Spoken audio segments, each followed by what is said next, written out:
ಭಾರತದಲ್ಲಿ ಕ್ರಿಕೆಟ್ ಅಂದ್ರೆ ಅದೊಂಥರ ಹಬ್ಬ, ಅದೊಂಥರ ಜಾತ್ರೆ. ಆ ಹಬ್ಬದ ಜಾತ್ರೆಯಲ್ಲಿ ಒಬ್ಬೊಬ್ಬರಿಗೆ ಒಬ್ಬೊಬ್ರು ದೇವ್ರು. ಕೆಲವರಿಗೆ ಸಚಿನ್ ತೆಂಡೂಲ್ಕರ್ ದೇವರಾದ್ರೆ ಇನ್ ಕೆಲವರಿಗೆ ವಿರಾಟ್ ಕೊಹ್ಲಿ ದೇವ್ರು, ಮತ್ತೊಬ್ಬರಿಗೆ KL ರಾಹುಲ್ ದೇವರಾದ್ರೆ ಇನ್ನೊಬ್ಬರಿಗೆ AB ಡಿ ವಿಲಿಯರ್ಸ್ ದೇವ್ರು. ಅದೇನೇ ಇರಲಿ, ಯಾರು ಎಷ್ಟೇ ಹೆಸರು ಮಾಡಿದ್ರು ಧೋನಿ ವಿಚಾರಕ್ಕೆ ಬಂದಾಗ ಅವರ ತಾಕತ್ತು ಬೇರೆನೆ. ಅಂತಹ ಧೋನಿ ಈಗ ಸುದ್ದಿಯಾಗಿದ್ದಾರೆ. ಆದರೆ ಈ ಸರಿ ಕ್ರಿಕೆಟ್ನಿಂದ ಅಲ್ಲ, ಅವರ ಒಂದು ಚಟದಿಂದ. ಏನಪ್ಪ ಧೋನಿಗಿರೋ ಚಟ, ಹೇಗೆ ಸಿಕ್ಕಾಕೊಂಡ್ರು ಅಂತ ಹೇಳೋದೇ ಇವತ್ತಿನ ಸ್ಪೀಡ್ ಪ್ಲಸ್ ಕರ್ನಾಟಕದ ವಿಶೇಷ ಕಾರ್ಯಕ್ರಮ. ನಾನು ರೇಷ್ಮಾ. ಮಹೇಂದ್ರ ಸಿಂಗ್ ಧೋನಿ ಭಾರತ ಕ್ರಿಕೆಟ್ ಕಂಡ ಅತ್ಯಂತ ಟ್ಯಾಲೆಂಟೆಡ್ ಕ್ರಿಕೆಟರ್ ಅಂದ್ರೆ ಖಂಡಿತ ತಪ್ಪಾಗಲ್ಲ. ಅವರು ಕ್ಯಾಪ್ಟನ್ಸಿಯಲ್ಲಿ ಕೂಲ್ ಕ್ಯಾಪ್ಟನ್ ಆಗಿ ಗೆದ್ದು ಕೊಟ್ಟ ಟ್ರೋಫಿಗಳು ಒಂದೆರಡಲ್ಲ. World cup, champions trophy, Asia cup ಹೀಗೆ ಕೈ ಹಾಕಿದ್ದೆಲ್ಲ ಮಹೇಂದ್ರ ಸಿಂಗ್ ಧೋನಿ ಸಕ್ಸಸ್ ಮೇಲೆ ಸಕ್ಸಸ್ ನೋಡಿದವರು. ಭಾರತ ಕ್ರಿಕೆಟ್ನಲ್ಲಿ ಒಂದ್ ರೀತಿಯಲ್ಲಿ ಟ್ರೆಂಡ್ ಸೆಟ್ ಮಾಡಿದವರು ಧೋನಿ ಅಂತ ಹೇಳಿದ್ರೆ ಖಂಡಿತ ತಪ್ಪಾಗಲ್ಲ. ಇಂತಹ fit and fine sports man Dhoni ಅವರು ಕ್ರಿಕೆಟ್ಗೆ ವಿದಾಯ ಹೇಳಿ ಸುಮಾರು ದಿನ ಆಯ್ತು. ಅಂದ್ರೆ ಇಂಟರ್ನ್ಯಾಷನಲ್ ಕ್ರಿಕೆಟ್ಗೆ, ಭಾರತದ ಪರವಾಗಿ ಆಡೋ ಕ್ರಿಕೆಟ್ಗೆ ಧೋನಿ ಆಡ್ತಾ ಇಲ್ಲ. ಆದ್ರೆ ಇವತ್ತಿಗೂ IPL ಅನ್ನೋ ವಿಚಾರ ಬಂದಾಗ ಚೆನ್ನೈ ಟೀಮ್ ಪರವಾಗಿ ಅವರು ಕಾಣಿಸ್ಕೊಳ್ತಾರೆ. ಇಡೀ ಸ್ಟೇಡಿಯಂ ಕಿತ್ತೋಗೋ ರೇಂಜ್ಗೆ ಧೋನಿ ಧೋನಿ ಅಂತ ಕೂಗ್ತಾರೆ. ನಂಬರ್ 7 ಜೆರ್ಸಿ ಅಂದ್ರೆ ಅದು ಭಾರತದಲ್ಲಿ ನಂಬರ್ 1 ಮೋಸ್ಟ್ ಪವರ್ಫುಲ್ ಜೆರ್ಸಿ. ಈ ನಂಬರ್ 7 ಜೆರ್ಸಿ ಹಾಕ್ತಿದ್ದ ಮಹೇಂದ್ರ ಸಿಂಗ್ ಧೋನಿ ಅವರಿಗೂ ಕೆಲವು ಚಟಗಳಿತ್ತು ಅಂದ್ರೆ ನೀವು ನಂಬಲೇಬೇಕು. ಸುಮ್ಮನೆ ಹೇಳ್ತಿಲ್ಲ, ಇನ್ಫ್ಯಾಕ್ಟ್ ನಾನು ಕೂಡ ಧೋನಿ ಫ್ಯಾನೇ. ಆದರೆ ಧೋನಿ ಅವರಿಗೆ ಏನೋ ಕೆಲವೊಂದು ಸಣ್ಣ ಸಣ್ಣ ಅಭ್ಯಾಸ ಹವ್ಯಾಸ ಅಂತ ಇರುತ್ತಲ್ಲ, ಅದರಲ್ಲೊಂದು ಹುಕ್ಕಾ ಸೇದೋದು.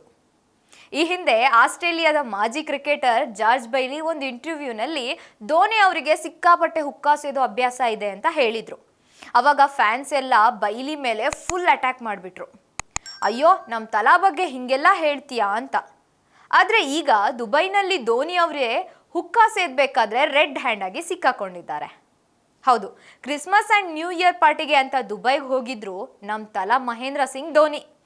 ಅಲ್ಲಿ ಪಾರ್ಟಿ ಒಂದರಲ್ಲಿ ಧೋನಿ ಅವರು ಹುಕ್ಕಾ ಸೇದುವಾಗ ರೆಡ್ ಹ್ಯಾಂಡ್ ಆಗಿ ಸಿಕ್ಕಾಕೊಂಡಿದ್ದಾರೆ.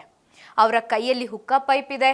ಹುಕ್ಕಾ ಹಿಡಿದು ಜೋರಾಗಿ ಹೊಗೆ ಬಿಡ್ತಿರೋದನ್ನ ಅಲ್ಲಿನ ಸ್ಟಾಫ್ ಒಬ್ರು ರೆಕಾರ್ಡ್ ಮಾಡಿ ಸೋಷಿಯಲ್ ಮೀಡಿಯಾದಲ್ಲಿ ಹರಿಬಿಟ್ಟಿದ್ದಾರೆ. ಇದ್ರ ಬಗ್ಗೆನೂ ಈಗ ಪರ ವಿರೋಧ ಚರ್ಚೆ ಏನೋ ನಡೀತಾ ಇದೆ. ಆದ್ರೆ ಧೋನಿ ಅವರಿಗೆ ಹುಕ್ಕಾ ಸೇದೋ ಚಟ ಇರೋದಂತೂ ಸತ್ಯ ಅನ್ನೋದು ಎಲ್ಲರಿಗೂ ಗೊತ್ತಾಗ್ತಿದೆ. ಇಲ್ಲಿ ತನಕ ಕದ್ದು ಮುಚ್ಚಿ ಧೋನಿ ಅವರು ಸಾಕಷ್ಟು ಸಲ ಹುಕ್ಕಾ ಹೊಡೆದಿರಬಹುದು. ಆದರೆ ಈಗ ದುಬೈನಲ್ಲಿ ಅವರು ವಿಡಿಯೋ ಮೂಲಕ ರೆಡ್ ಹ್ಯಾಂಡ್ ಆಗಿ ಸಿಕ್ಕಾಕೊಂಡಿರೋದ್ರಿಂದ ಧೋನಿ ಅವರಿಗೆ ಹುಕ್ಕಾ ಸೇದೋ ಚಟ ಇದೆ ಅನ್ನೋದು ಕನ್ಫರ್ಮ್ ಆಗಿದೆ. ಕೆಲವು ಅಭಿಮಾನಿಗಳು ಈ ವಿಡಿಯೋನ ಶೇರ್ ಮಾಡಿಕೊಂಡು ತಲಾ ಅಂದ್ರೆ ತಲಾನೇ, ಎಂತ ಸ್ಟೈಲಿಶ್ ಆಗಿ ಹುಕ್ಕಾ ಸೇದ್ತಿದ್ದಾರೆ ನೋಡಿ ಅಂತ ಹಾಕಿದ್ದಾರೆ. ಮತ್ತೆ ಕೆಲವರು ಈ ತರ ಹೊಗೆ ಬಿಟ್ರೆ ಆಯಾಸ ಆಗದೆ ಇರುತ್ತಾ ಅಂತ ಕೇಳಿದ್ದಾರೆ. ಮತ್ತೆ ಕೆಲವರು ಯಾರು ಏನೇ ಹೇಳಿ ಧೋನಿ ಅಂದ್ರೆ ಧೋನಿನೇ ಅಂತ ಬೇಷ್ಗಿರಿ ಕೊಟ್ಟಿದ್ದಾರೆ. ಟ್ವಿಟರ್ನಲ್ಲಿ ಈ ವಿಡಿಯೋ ಸಿಕ್ಕಾಪಟ್ಟೆ ಫಾಸ್ಟ್ ಆಗಿ ವೈರಲ್ ಆಗ್ತಿದೆ. ಅಷ್ಟಕ್ಕೂ ಹುಕ್ಕಾ ಅಂದ್ರೇನು ಡ್ರಗ್ಸ್ ಅಲ್ವಲ್ಲ, ಫ್ರೂಟ್ಸ್ ಫ್ಲೇವರ್ಸ್ ಇರೋ ವಾಟರ್ ವೇಪರ್ನ ಧೋನಿ ಅವರು ಎಂಜಾಯ್ ಮಾಡ್ತಿದ್ದಾರೆ. ಹಾಗಂತ ಹುಕ್ಕಾ ಹೊಡೆಯೋದು ಒಳ್ಳೇದು ಅಂತ ನಾನು ಹೇಳ್ತಾ ಇಲ್ಲ. ಪ್ರತಿಯೊಬ್ಬ ವ್ಯಕ್ತಿಗೂ ತನ್ನದೇ ಆದ ಸಮಾಧಾನ ಕೊಡುವ ಕೆಲವು ಚಟಗಳಿರುತ್ತೆ. ಅದರಲ್ಲಿ ಧೋನಿ ಅವರಿಗೂ ಅವಾಗವಾಗ ಹುಕ್ಕಾ ಹೊಡೆಯೋ ಚಟ ಬೆಳೆಸ್ಕೊಂಡಿರ್ಬಹುದು. ಹುಕ್ಕಾ ಹೊಡೆಯೋದು ಆರೋಗ್ಯಕ್ಕೆ ಹಾನಿಕಾರಕ ಅನ್ನೋದು ನೆನಪಿರ್ಲಿ. ಆದರೆ ಈ ವಿಡಿಯೋ ಮಾಡಿದ ಉದ್ದೇಶ ಏನಪ್ಪಾ ಅಂದ್ರೆ, ನೋಡಿ, ನಾವು ನಂಬುವ, ನಾವು ಪ್ರೀತಿಸುವ, ನಾವು ಗೌರವಿಸುವ, ನಾವು ಇಷ್ಟಪಡುವ ಸೂಪರ್ ಸ್ಟಾರ್ಗಳು ಸಹಿತ ಒಂದಲ್ಲ ಒಂದು ಚಟ ಕಲ್ತಿರ್ತಾರೆ. ಆದರೆ ನಮ್ಮ ಕಣ್ಣಿಗೆ ಬಿದ್ದಿರಲ್ಲ ಅಷ್ಟೇ. ಆದರೆ ನಮ್ಮ ಧೋನಿ ಅವರು ಸಿಕ್ಕಾಕೊಂಡಿದ್ದಾರೆ ಅಷ್ಟೇ.